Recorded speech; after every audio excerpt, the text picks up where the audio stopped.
LED dia tu bukan main banyak dekat bahagian belakang. Model ni memang padu. Ia ni model lampu solar yang baru untuk tahun 2025.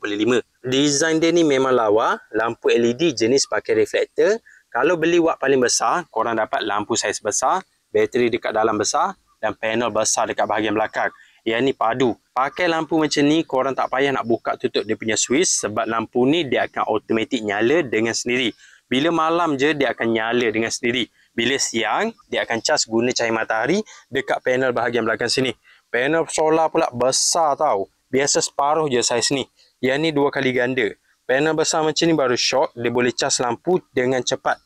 Jadi waktu musim hujan, waktu matahari tak banyak, lampu ni tetap dapat cas yang cukup bila panel besar macam tu. Tambah pula bateri besar dekat bahagian dalam, dia boleh simpan banyak tenaga. Jadi lampu solar ni dia akan nyala terang dengan lama.